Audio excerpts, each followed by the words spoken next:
Meus queridos irmãos, gostaria de trazer a palavra do Senhor para vocês num texto bem conhecido, obviamente. Eu convido você a abrir a sua Bíblia na carta de Paulo, na carta de Tiago, no capítulo de número 5. Nós faremos a leitura apenas de um versículo, o versículo de número 16.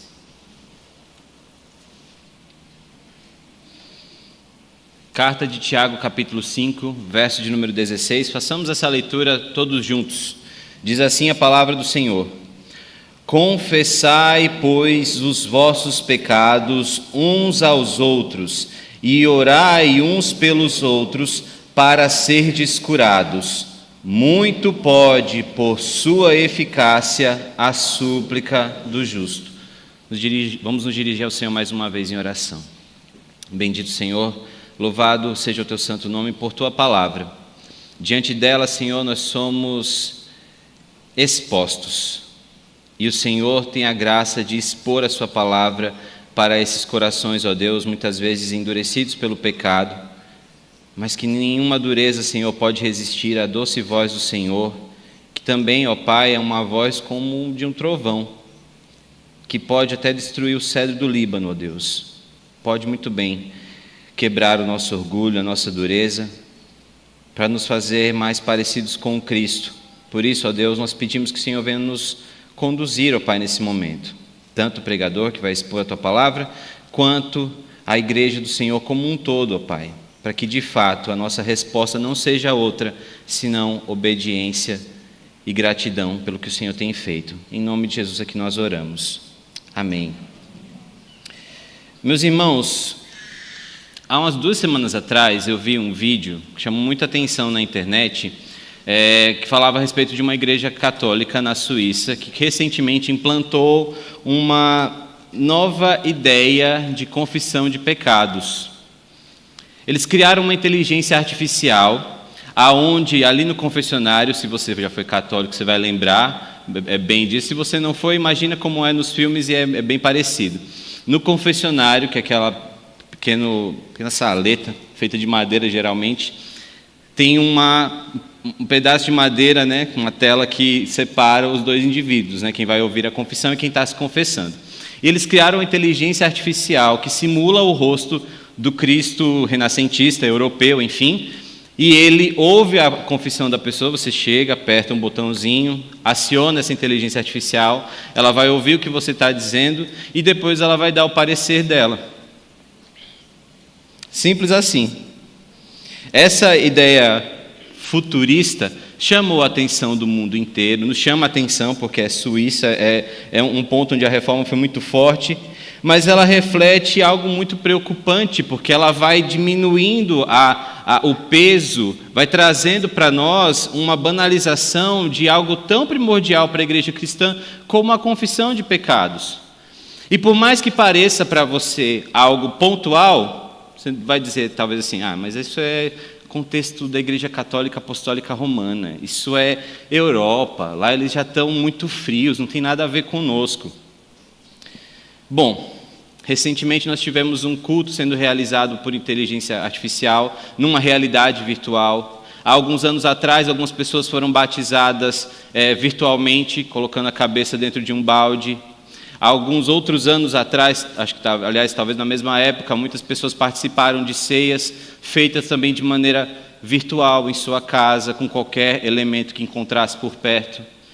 Então, talvez esses atos isolados para nós podem não comunicar no momento específico que eles acontecem, mas se nós formos juntando, nós vamos perceber que existe, de fato, uma maneira de ser apóstata nos dias de hoje. Você pode não negar de uma vez por todas as práticas cristãs, que são base da vida cristã, da vida prática cristã. Mas a gente vai abandonando e vai tornando isso cada vez mais palatável, ou seja, mais comum para o nosso paladar. Você vai vendo coisas como essa e vai achando que isso é comum, é o fim dos tempos mesmo. Se por um lado, atravessando o oceano, nós temos essas demonstrações, ou essa demonstração específica, quando nós olhamos para o nosso contexto brasileiro, nós temos um outro sintoma, que é o sintoma de poder colocar em prática a confissão de pecados, a prestação de contas, termo muito mais utilizado nos Estados Unidos, por exemplo, mas que ele é deixado de lado por conta do individualismo, por conta do jeito egoísta que nós temos de viver aqui no Brasil. Nós somos o país que diz que cada um tem a sua própria vida, que tem que respeitar a liberdade, o espaço um do outro. E nós trazemos essas ideias para dentro da igreja e queremos nos proteger muitas vezes de alguma coisa que tenha acontecido conosco. Nossa igreja ela é formada por pessoas que vieram de várias igrejas ou pessoas que vieram de igreja nenhuma. Mas quando são pessoas que vieram de outras igrejas, e eu tenho a oportunidade de ouvir muitas delas na classe de catecúmenos ou em algum aconselhamento, os pastores também, obviamente, os presbíteros também, elas falam, tem uma linguagem comum, até porque eu também já passei por isso. A igreja me machucou bastante, tinha alguém que eu contei um pecado e a pessoa contou para todo mundo, então eu não confio mais em ninguém, eu tenho a minha própria vida, eu venho domingo para a igreja, eu sou educado com todo mundo e eu vou embora, porque ninguém precisa se meter na minha vida, eu não tenho por que prestar contas a alguém que é tão pecador quanto eu. Faça-me o favor, não faz nenhum sentido. Você pode nem dizer todas essas coisas, mas é isso que uma cultura geral brasileira diz quando pessoas não querem ser incomodadas na sua vida. E tudo isso prejudica essa ordem que Tiago está trazendo para nós no verso de número 16. Nós somos chamados, convocados, ordenados a confessar os pecados uns aos outros, colocando de fato a nossa vulnerabilidade em xeque, dizendo que o inimigo da nossa alma não tem poder para nos envergonhar mais do que nós nos sentimos envergonhados no nosso próprio dia a dia. Essa ordem ela não é opcional, não era opcional para a igreja a qual Tiago estava dirigindo a sua carta e não é opcional para nós hoje. Pelo contrário, ela é essencial para que nós tenhamos o que nós chamamos de uma vida eclesiástica ou a vida de uma igreja de maneira saudável. O contexto da carta de Tiago é crucial para a gente entender porque ele está relatando esse tema. No capítulo 1, verso de número 1, ele está dizendo que essa carta é dirigida a crentes que foram dispersos. Dispersos por causa do quê? Provavelmente judeus convertidos que enfrentavam perseguições, pobrezas e desafios na fé. Essas pessoas, elas precisavam de uma espiritualidade que fosse prática. Não apenas que elas dissessem, que elas celebrassem mais um ano de existência, ou que elas tivessem ali o seu nome conhecido na sociedade, mas elas precisavam estar juntas porque as coisas estavam ficando cada vez mais difíceis. E a única maneira, aliás, uma das maneiras que Tiago oferece, ordena esses irmãos a colocar em prática para a sua própria sobrevivência espiritual, é a confissão. Obviamente esse texto ele está num contexto maior de oração e ele está dando várias instruções a respeito disso. A gente pode perceber que ele já falou sobre a aprovação no capítulo 1, sobre o cuidado com os pobres no capítulo 2, sobre o uso correto da língua, mas nesse capítulo em específico ele está dando uma exortação sobre a paciência e a perseverança na oração. Repare, a partir do verso de número 13, ele vai dizendo: acima de tudo, porém, meus irmãos, não jureis nem pelo céu, nem pela terra, nem por qualquer outro voto, antes seja o vosso sim, sim, e o vosso não, não, para não cairdes em juízo.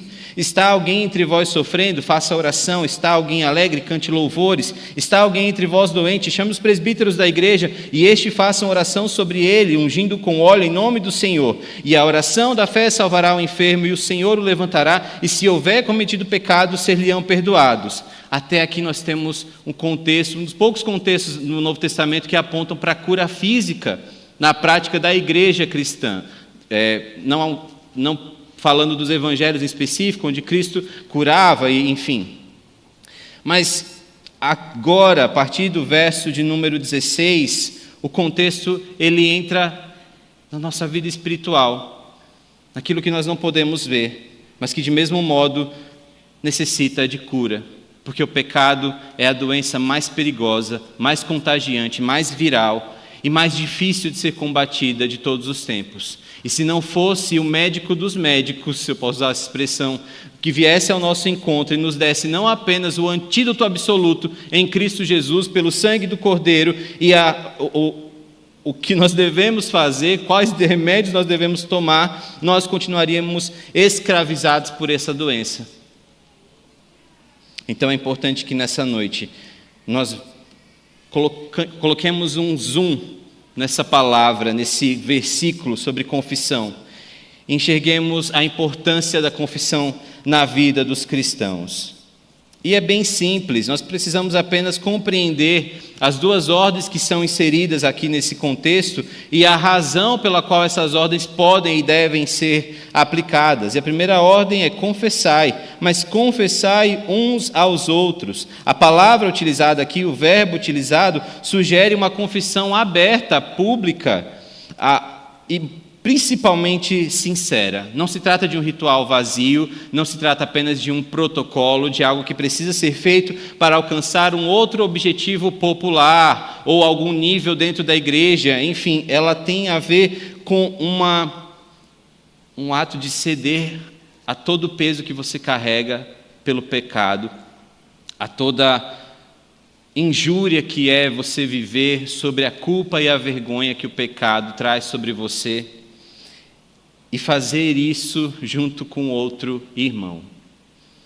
É óbvio que para nós isso parece algo extremamente difícil, porque é natural, da natureza pecaminosa, desculpa usar essa expressão natural da natureza, mas faz parte da natureza pecaminosa que a gente tenha esse primeiro reflexo quando nós cometemos um pecado. Nós nos escondemos. Nós não queremos que ninguém veja. Onde isso começou? É óbvio, começa lá em Gênesis. Quando o homem e a mulher, eles pecam, eles que tinham sido criados pelas próprias mãos do próprio Senhor. Eu faço isso. Filhos de Adão e Eva. Nós fazemos isso o tempo todo. E então o Senhor, em sua misericórdia, o que Ele faz? Ele vai ao encontro daqueles dois, diz qual é o pecado deles, aliás, o confronto em relação ao pecado deles, mas a atitude que o Senhor tem é diferente do que alguém que se esconde poderia imaginar. A atitude do Senhor em olhar para Adão e Eva é cobri-los. Se a nudez, a vergonha do próprio pecado deles os afastava de Deus, o Senhor os cobre. Misericórdia. O homem e a mulher se escondem, Deus os cobre com misericórdia. Bem-aventurado aquele que tem o seu pecado coberto, que o Salmo 51 vai nos dizer. A família continua esse modus operandi. Quando Caim e Abel são ali os personagens de um homicídio, a primeira coisa que Caim vai fazer é omitir, uma outra maneira de se esconder. E repara a perspicácia desse homem que tenta de alguma maneira esconder do Deus que viu a intenção do seu coração ali naquele ato de adoração, que foi equivocado, que estava errado, que não estava condizente com o que o Senhor queria. Então, no ato de ciúme, de inveja, ele vai e assassina o seu irmão, e Deus tem a misericórdia de se dirigir a ele e dizer assim: cadê o seu irmão? E ele fala: eu sou responsável por ele agora? Eu sou o tutor dele? Eu acho muita ousadia. Eu não sei vocês, mas quando eu leio, eu fico, é muita ousadia. É muita coragem, porque falta, porque noção não tem, né? E esse homem, ele tenta mais uma vez esconder do Senhor os seus sentimentos. Então o Senhor nos dá duas dicas muito importantes. A primeira é que ele sonda e conhece o coração daquele homem, sabe obviamente que ele havia pecado, o sangue de Abel clamava da terra, mas ele diz assim: por que se desfaleceu o seu semblante?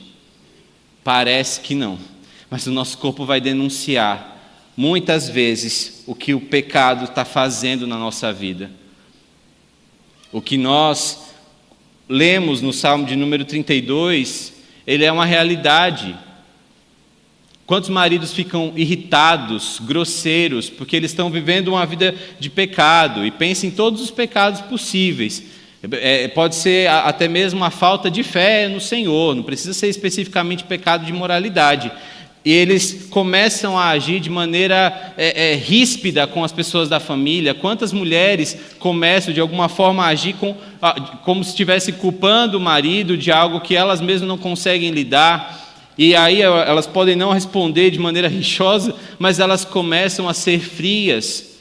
Quantos adolescentes se escondem nos seus quartos e começam a tratar todo mundo de maneira indiferente, e a gente fala assim, é a adolescência. Meus irmãos, o Senhor que vê todas essas pessoas e vê todos esses cenários, sabe que aquilo que se passa no coração de cada pessoa dentro de uma casa ou aqui na nossa igreja precisa ser trazido para fora, precisa se tornar público, e tem um objetivo para isso.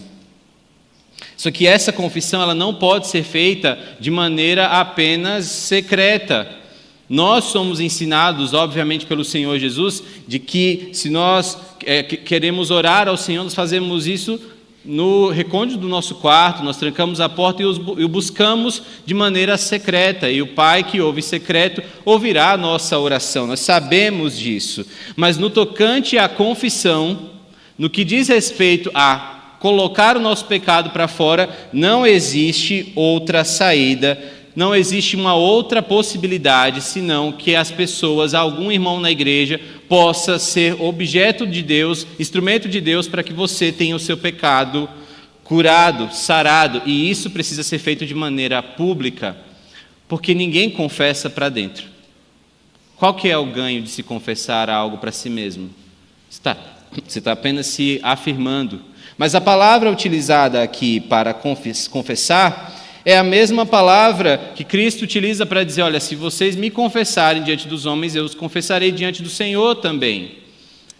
Essa palavra confissão, ela tem dois sentidos: o sentido de tornar público, de anunciar algo, aquilo que os nossos irmãos fazem aqui na profissão de fé. Eles dizem, olha, eu acredito nisso, eu creio naquilo, é dessa maneira que nós acreditamos agora, e nós entramos em comum acordo junto com a igreja.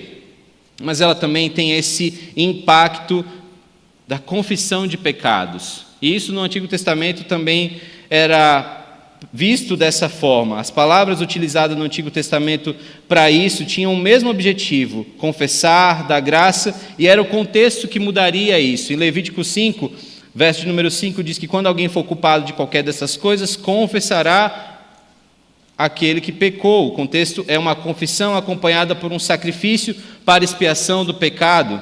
No Salmo que nós lemos, o Salmo 32, verso 5, ele disse, confessei-te o meu pecado e a minha iniquidade não encobri. Disse, confessarei ao Senhor as minhas transgressões e tu perdoaste a culpa do meu pecado. Neemias, no capítulo 9, do verso 2 ao verso 3, os israelitas confessam os seus pecados e os pecados de seus pais. E o próprio Provérbios 28, 13 diz que o que encobre as suas transgressões nunca prosperará, mas o que as confessa e deixa alcançará misericórdia.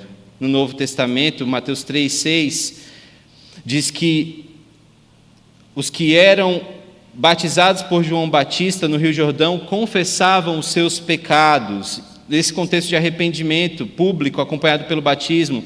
Em 1 João 1, 9, nós temos, se confessarmos os nossos pecados, Ele é fiel e justo para nos perdoar os pecados e nos purificar de toda injustiça. Logo, nós temos motivos mais que suficientes para praticar essa confissão. Mas não é apenas de maneira individual que ele está dizendo. O verbo aqui para confessar, ele abrange a igreja inteira. Reparem, Tiago está falando para um grupo de pessoas. Ele não está dizendo apenas para você, no seu devocional de manhã cedo, quando você toma um cafezinho. Não está apenas dizendo isso. Ele está sendo específico em dizer para você e para a igreja como um todo que nós precisamos colocar em prática de maneira plural essa confissão. O que ele está fazendo aqui, ele está indo contra toda a corrente dos nossos dias. É o que o Senhor está querendo fazer conosco, nos tirar dessa individualidade, porque quando nós confessamos os pecados uns aos outros, e essa ordem não pode ser desacompanhada dessa instrução de ser feita uns aos outros, ele está nos trazendo teologia de mutualidade, reciprocidade. Mas Everson, quem nessa igreja, que outro pecador teria a honra o privilégio de poder me ouvir e poder me ajudar com as minhas dificuldades. Não é esse o ponto, jamais, não tem nada a ver com isso. Essa prática era reconhecida pelo contexto judaico-cristão da época, porque era uma maneira de se preservar, de se ajudar. E quando a gente se ajuda, nós nivelamos toda e qualquer hierarquia ou posição social. Quando ele diz uns aos outros, ele está dizendo assim, olha, agora não importa se você é homem ou se você é mulher, se você é servo ou se você é escravo, se você é grego ou se você é judeu, não importa, agora que vocês são um em Cristo, vocês podem confessar os pecados de vocês uns aos outros. Porque quando um pecador procura outro para dizer, eu estou com dificuldade de ser crente, eu não estou aguentando a minha esposa, ou eu não estou aguentando meu marido, meus filhos, eu não estou aguentando o meu chefe, eu estou xingando todo mundo em pensamento, eu não estou conseguindo ler a palavra, eu não sei nem se eu estou conseguindo ser crente de verdade, eu não sei nem se Deus existe. Quando a gente coloca tudo isso na mesa, nós somos igualados e nos lembramos do que aconteceu no Jardim do Éden. Pecadores necessitados de salvação, de cura, necessitando urgentemente que o Salvador das suas almas venham ao seu encontro.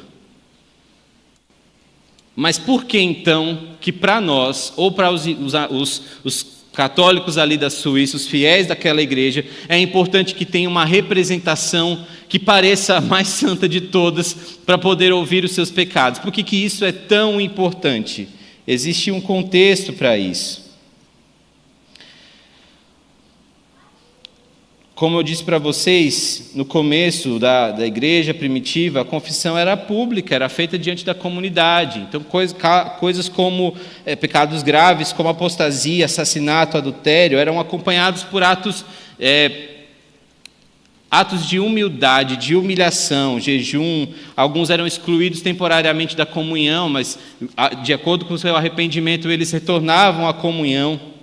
Nos escritos patrísticos, Tertuliano menciona a confissão pública como parte da reconciliação com Deus e com a comunidade, porque quando nós pecamos, o salmista vai dizer que quando nós pecamos, nós cometemos pecado primeiramente contra Deus e depois contra as pessoas.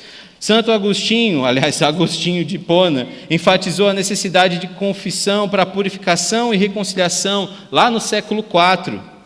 Mas a partir da Idade Média, no século de número 7 até o século de número 15, século XVI até o século XV, que essa confissão auricular, que ela é realizada até hoje pela Igreja Católica, foi institucionalizada. Os monges irlandeses difundiram essa prática de confissão privada, onde apenas uma pessoa poderia fazer isso e ela precisaria ter algumas insígnias, algumas patentes espirituais para que isso pudesse ser colocado à prova. O Concílio de Latrão, em 1215, tornou essa confissão anual obrigatória para todos os fiéis. E então se desenvolveu uma teologia da absolvição, onde apenas o clero tinha esse poder de colocar o perdão, derramar o perdão ou administrar o perdão sobre a vida dos fiéis, aplicando-lhe alguma penitência. Em alguns casos eram penitências físicas, em outros eram apenas a repetição de algumas rezas. Esse que vos fala, quando tinha 8 anos, foi participar da sua primeira comunhão. E a expectativa que a gente tinha na época era de que a gente ia se encontrar com o padre, o inalcançável, o inacessível. E ele iria ouvir as nossas dificuldades, as nossas mazelas, e ele ia dizer que a gente tinha que fazer alguma coisa. Então, no auge daquela falta de entendimento e de sabedoria, a gente foi. E eu confesso para vocês que eu esperava alguma coisa meio cinematográfica mesmo. Entrava naquela salinha de madeira, fazia confissão, assim como os suíços estão fazendo com a inteligência artificial. Mas não foi nada disso. Era um grande salão, o padre ficava ali no canto, as crianças e adolescentes que tinham passado pela catequese ficavam do lado de fora, pelo catecismo, aliás, ficavam do lado de fora e esperavam a sua vez. Eu, todo nervoso, cheguei para o padre e ele falou assim: o que você fez? Não olhava nem no meu rosto, padre. Eu falei assim: eu desobedeci a minha mãe, eu falei um palavrão. pecaminoso. E eu falei, meu Deus, agora vem a penitência, Eli. Reze 10 Ave Marias e um Pai Nosso. Eu confesso que eu saí um pouco frustrado, que eu achei que era muita coisa, um palavrão, e desobedecer a minha mãe, enfim. Eu tinha colocado a culpa no gato, de alguma coisa que eu tinha quebrado. E tem sido assim até os dias de hoje. Mas eu fiquei mais decepcionado porque eu achava mesmo que saindo dali aconteceria alguma coisa mágica. Era a primeira comunhão, era a Eucaristia, enfim, tinha aquela áurea, aquela atmosfera de algo muito precioso que só os santos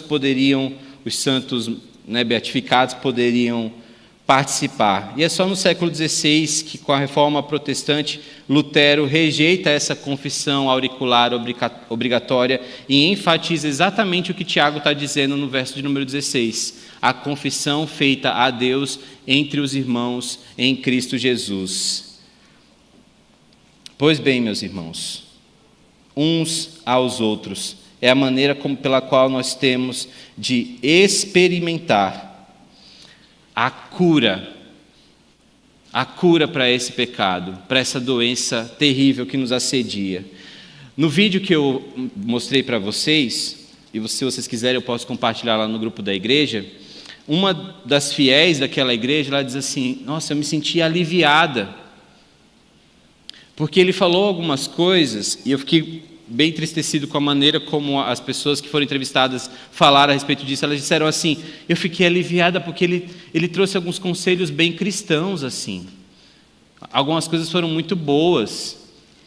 Eu estava precisando mesmo ser ouvida, então eu fiquei aliviada.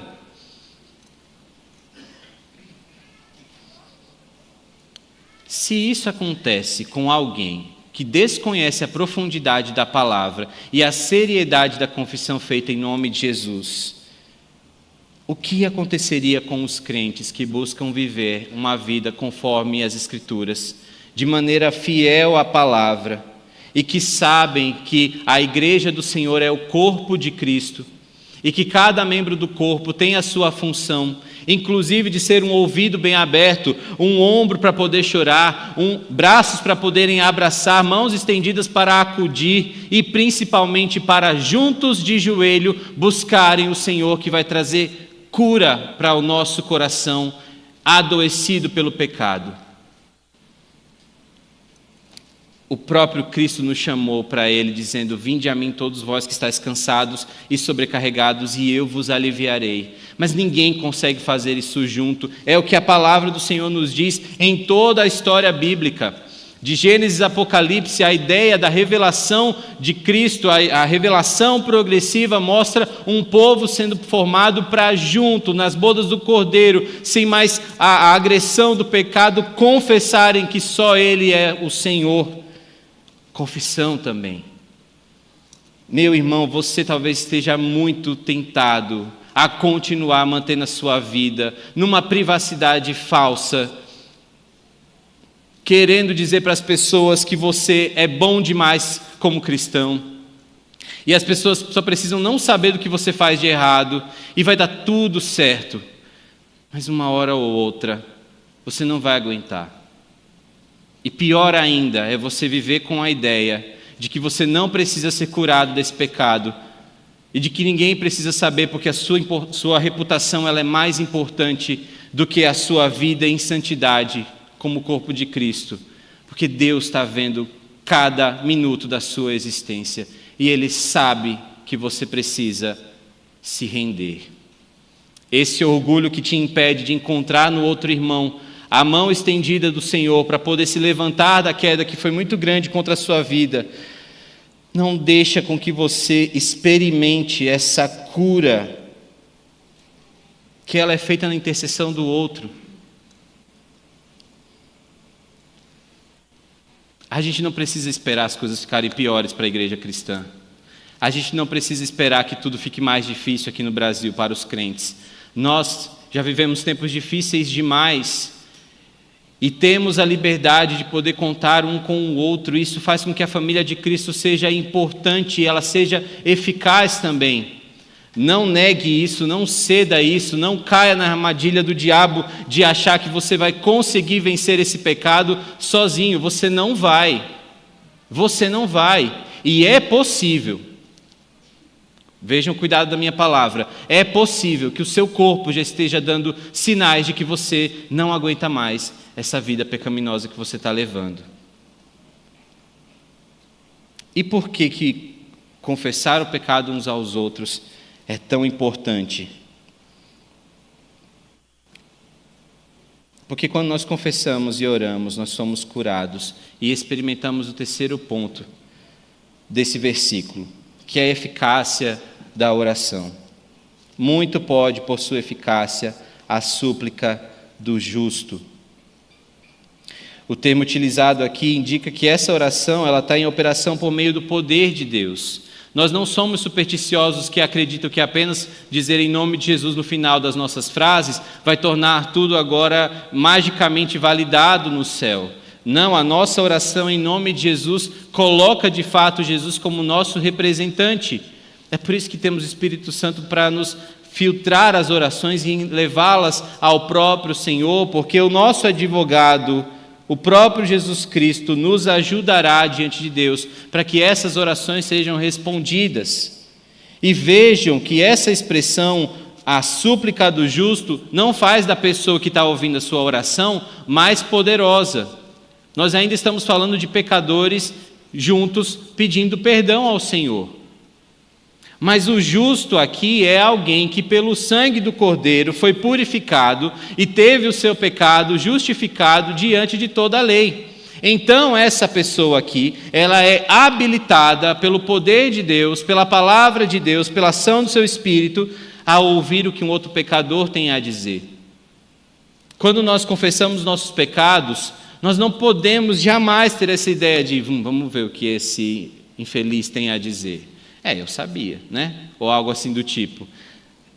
Nós somos, aliás, colocados em reflexo a quem nós somos. E aqui vai uma informação preciosa para você. Quando você for ouvir o pecado de alguém, não se coloque em superioridade, apenas ouça, mas ouça bastante. Ouça tudo que essa pessoa tem a dizer.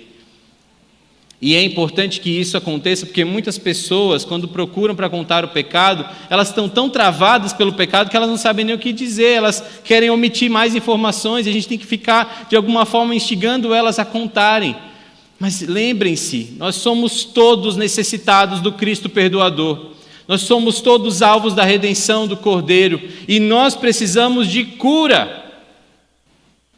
Então ouça, estenda a sua mão, estenda a sua vida, estenda a sua casa para que um outro pecador consiga encontrar lugar para colocar suas mazelas para fora.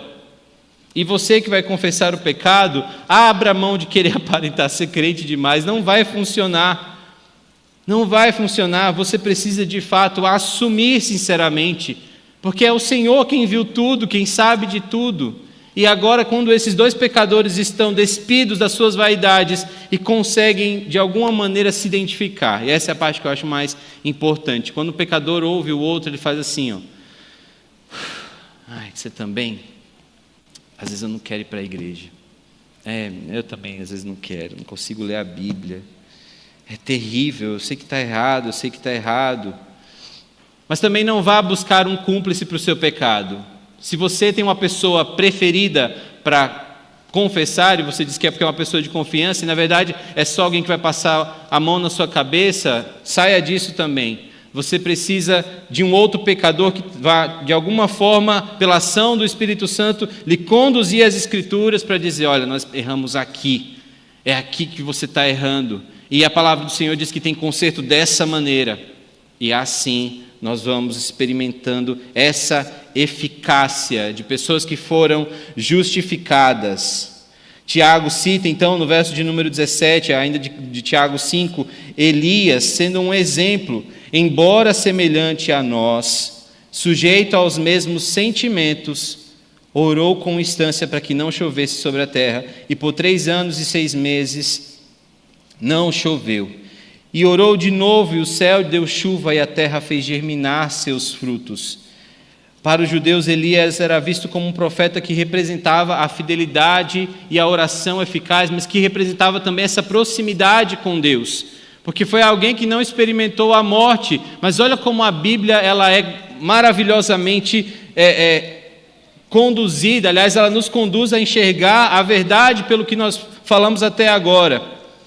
Elias era homem semelhante a nós, não era o melhor dos profetas, não era o mais poderoso dos profetas, não era o mais santo dos profetas, era semelhante a nós, sujeito aos mesmos sentimentos. Foi um homem que também se escondeu quando as coisas ficaram difíceis para ele. Mas na eficácia da oração, ele orou com instância para que não chovesse sobre a terra, e por 3 anos e 6 meses não choveu, e orou de novo, e o céu deu chuva e a terra fez germinar seus frutos. A eficácia da oração do justo está em quem o justificou e não nele próprio. Logo, confessar o seu pecado a outra pessoa não está na outra pessoa. Então você não precisa apenas esperar que o pastor vá na sua casa para que você possa fazer isso. Ou esperar de fato que uma conversa aqui, um atendimento aconteça para que você tenha a sua vida curada. Às vezes pode ser tarde demais. Esse texto aqui mostra que o sacerdócio real sobre todos os crentes é eficaz, sim. E você acha mesmo que 2 pastores vão dar conta de mais de 300 pessoas, de ouvir o pecado de cada uma delas? Se eles ouvirem 100 durante um ano, é lucro. E as outras 200? Eu estou só usando um número qualquer aqui. E as outras 200 que não tiveram oportunidade de confessar, que estão esperando uma visita para poderem se colocar em vulnerabilidade? Esse texto aqui me dá a graça de experimentar o poder de Deus agindo hoje, que o pecado está me incomodando demais. Está me dando a oportunidade de evitar que eu me aprofunde mais no pecado que eu já estou acostumado a cometer. Está me dando a graça de experimentar na igreja, na família de Cristo, o próprio Cristo. Então, meus irmãos, concluindo, Tiago 5,16 nos apresenta um chamado prático e poderoso: confessar nossos pecados, orar uns pelos outros e confiar na eficácia da oração do justo. Não apenas vai nos restaurar os relacionamentos. Em dias em que a igreja tem sido encharcada, tem sido exposta com diversos tipos de escândalo, eu sei que você está sendo tentado e talvez tenham te dado até motivos para você desacreditar. Mas você precisa confiar na palavra do Senhor, que torna pecadores aptos para ajudar outros pecadores. Querido irmão em Cristo, você não precisa deixar que os pensamentos contra a sua esposa se enumerem, até que isso venha a virar uma prática de grosseria, de gritaria dentro da sua casa, até que isso venha a virar uma violência e aí possivelmente um divórcio. Você não precisa. Se agora, em que você está ouvindo essa palavra e o Espírito Santo faz o seu maravilhoso trabalho, você é convencido de que precisa mudar a sua mentalidade a respeito da sua esposa. Querida irmã em Cristo, você não precisa punir a sua família com suas murmurações, se tornando uma mulher rixosa, ou criando, idealizando um homem ideal para você, como você gostaria que fosse na sua adolescência, o príncipe encantado. Você pode confessar esse pecado a uma outra irmã em Cristo, em que você confie que tenha sabedoria, e assim você pode evitar que isso se torne um adultério, um consumo pornográfico, seja literário, seja através de sites. Mais ainda, você pode evitar que isso se torne um adultério consumado. Querido adolescente, meus irmãozinhos em Cristo, eu sei que a vida de adolescente não é fácil, mas você não precisa entrar na estimativa dos rebeldes desse mundo, você não precisa da influência desse mundo, você não precisa esconder o perfil do Instagram dos seus pais para poder ter algum tipo de liberdade. Você pode procurar o seu pai e a sua mãe, se eles são tementes ao Senhor, ou procurar algum irmão aqui na igreja mais velho que possa te ajudar com as suas lutas, principalmente na área da sexualidade, da identidade, que são tão presentes nos nossos dias. Mas não esconda isso, é pesado demais para você na sua idade. Assim como as crianças também. Elas podem ter a confiança nos seus pais, de que elas não precisam desenvolver um hábito, algo que até elas podem ver na escola, seja lá como for. Mas os pais também precisam aprender a confessar os seus pecados para a sua família. Essa grosseria, essa briga toda que eles estão expostos também precisa ser confessada diante deles. Não acho que a tia ou o tio da escola dominical vai dar conta de inculcar na cabeça dos seus filhos 1 hora por cada domingo sobre a santidade do Senhor. Mas se eles virem seus pais chegando para eles, antes mesmo da refeição, dizendo assim: olha, perdoa o papai e a mamãe, porque a gente brigou feio e a gente não ligou para que vocês estivessem na sala, isso está errado, a palavra do Senhor diz assim, assim, assim. Vocês vão ver que isso, de fato, vai trazer para eles o exemplo que eles vão arrastar para o resto da vida. Quando nós temos essa oportunidade, nós experimentamos a graça de sermos um em Cristo Jesus. E nós somos o cumprimento da oração que ele fez ao Pai, lá em João 17, para que eles sejam um, assim como eu sou um contigo. Fiquemos em pé, meus irmãos, vamos orar, que o Senhor nos ajude a viver a sua palavra.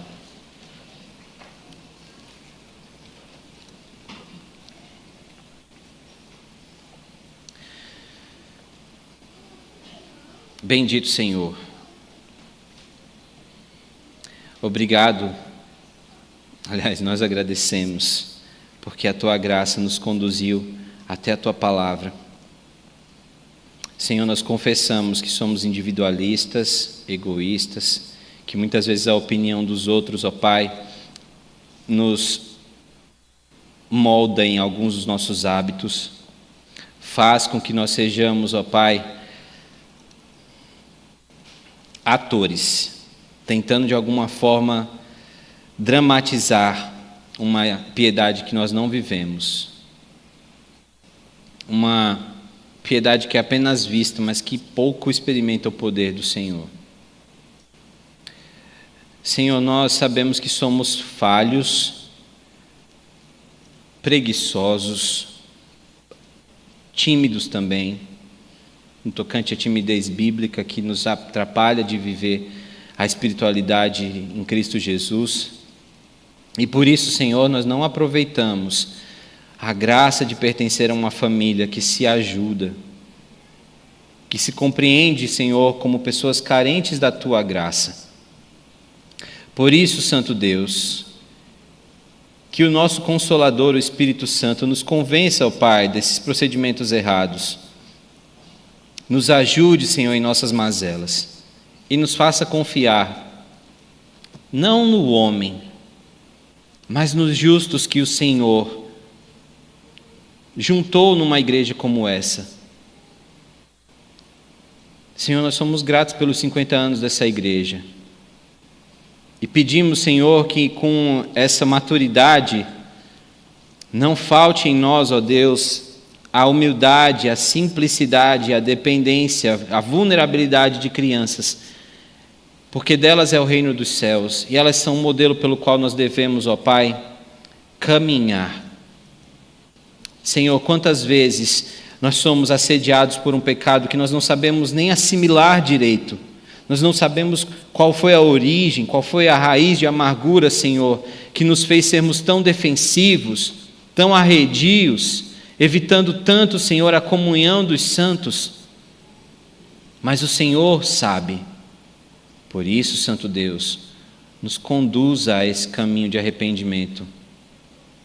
Porque quando nós nos arrependemos, nós nos subjugamos ao Teu governo, Senhor, que diz que nenhum homem é detentor do poder de perdoar, mas todos os justificados carregam em si a graça de conduzir aquele que pode perdoar todo e qualquer pecado. Cristo Jesus, que morreu no madeiro para que possamos ser livres da culpa, da vergonha, da frustração de não conseguirmos ser crentes como gostaríamos. Ajude-nos, Senhor, ajude-nos, ó Pai. Essa é a nossa oração em nome de Jesus. Amém.